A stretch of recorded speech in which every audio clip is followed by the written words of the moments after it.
Welcome to NS TV నేను రాజీవ్ ముందుగా headlines చూద్దాం బీఆర్ఎస్ పార్టీ ఎమ్మెల్యే మాజీ మంత్రి మల్లారెడ్డి మరో బాంబు పేల్చారు. మల్కాజ్గిరిలో బీజేపీ అభ్యర్థి ఈటెల రాజేందర్ గెలుస్తాడని సంచలన ప్రకటన చేశారు. మల్కాజ్గిరి నియోజకవర్గంలో జరిగిన ఓ ఫంక్షన్లో ఈటెల రాజేందర్ మల్లారెడ్డి కలుసుకున్నారు. అడిగి మరీ ఈటెలతో ఫోటో దిగారు.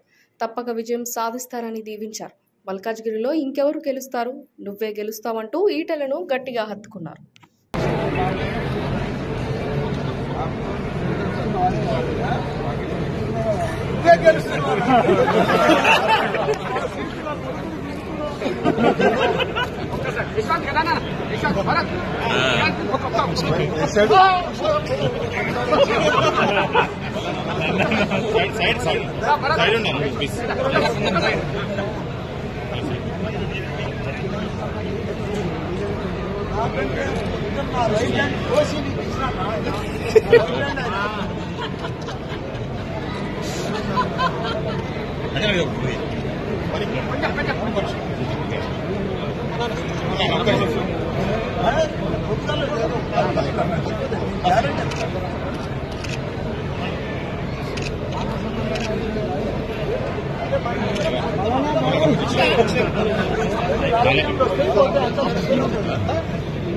నేను ఎక్కడున్నా మళ్ళీ ఎప్పుడున్నా ఎక్కడెక్కడున్నా మళ్ళీ ఎప్పుడు